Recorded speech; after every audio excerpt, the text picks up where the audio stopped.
le Seigneur, nous vous saluons par le nom de Jésus-Christ. Ce qui est présent, c'est l'évangéliste international, Marc de Jesus.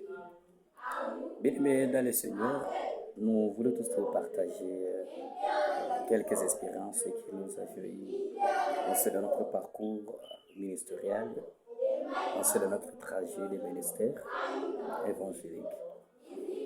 Bien-aimés, je vais vous donner quelques secrets qui vous permettront de bien assumer la responsabilité qu'on t'a donnée, soit qu'on t'a confiée.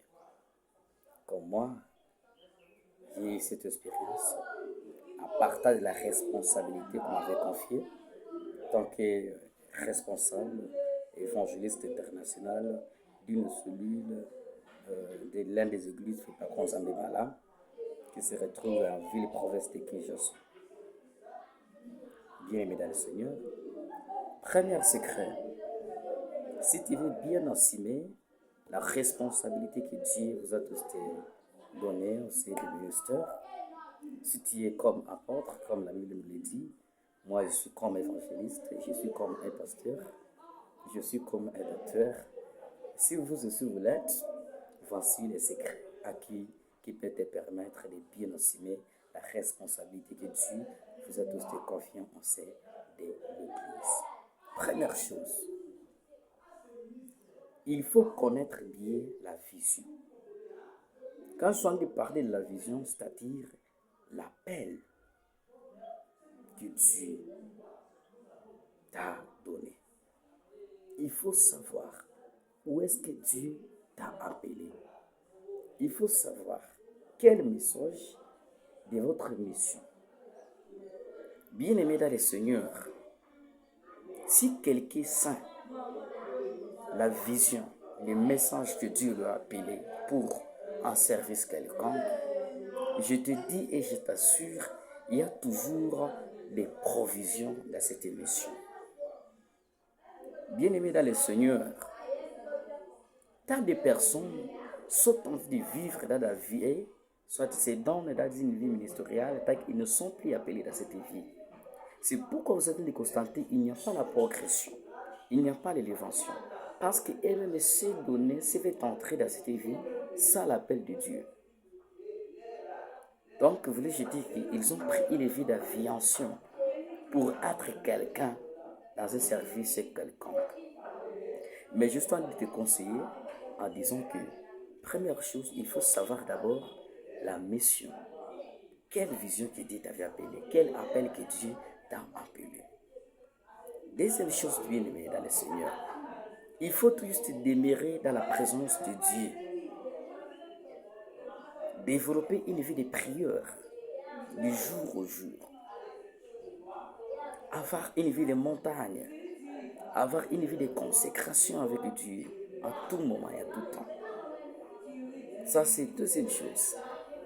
Bien aimé dans le Seigneur, une fois que tu tentes de se consacrer, une fois que tu tentes de se donner, et de cette manière que Dieu aussi est en t'approcher, et d'offrir quelque chose d'abord, et d'accomplir ses promesses dans la mission à qui il t'avait tous te confié. Troisième chose, développons une communion avec le Saint-Esprit. Voulais-je dire, il faudrait avoir cette vie d'intimité avec l'Esprit Saint. Que l'Esprit Saint puisse être notre ami. Qu'il ne soit pas vraiment loin de nous, mais qu'il soit proche de nous. Une fois que vous et moi, nous pratiquons cet acte-là, je vous assure, tu dois bien enseigner la responsabilité que Dieu vous a tous confiée. Bien-aimé dans le Seigneur, laissez que le Saint-Esprit soit votre guide. Que le Saint-Esprit vous enseigne, que le Saint-Esprit vous oriente à toutes les choses. Donc, vis selon les interdits que Dieu te donne à partir de la puissance divine. Bien-aimé dans le Seigneur, quatrième chose, il faut avoir l'habitude, soit de cette vie, de se consacrer corps et âme à Dieu. Donc, tu donnes tout le temps à Dieu. Tu es au boulot, tu pries. Tu es en route, tu pries. Tu es où tu élèves le nom de l'Éternel. Tu es où tu chantes pour Dieu. Autre principe que je vais vous donner, bien aimé dans le Seigneur, il faut avoir l'habitude. C'est comme cinquième point, de marcher dans la crainte de Dieu. Donc vous donnez, vous oubliez ta vie. Tu mets Dieu à la première position. Dans tout ce que tu fais, tu es en train de te contrôler. Est-ce que je le fais? C'est pour la gloire de Dieu. Est-ce que ça va honorer le nom de Dieu? Est-ce que Dieu sera content de ça? Est-ce que Dieu sera content de ça? Donc, dans ta vie, partout où tu marches, aie cet appétit de marcher tous avec la crainte de Dieu. Une chose que je dois te dire, si tu veux vraiment vivre une intimité avec Dieu, il faut avoir l'habitude de prendre refuge poli en femme. Donc, tu t'écartes des jeunes filles, tu t'écartes des filles, tu t'écartes des femmes.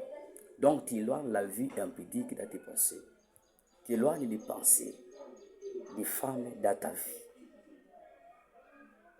Sixième chose, bien aimé dans le Seigneur, qui peuvent t'aider à bien responsabiliser la responsabilité que tu as confiée par Dieu. Bien aimé dans le Seigneur, il ne faut jamais être ami de celle à qui toi tu t'en es dirigé. Ne faisez jamais cet acte-là.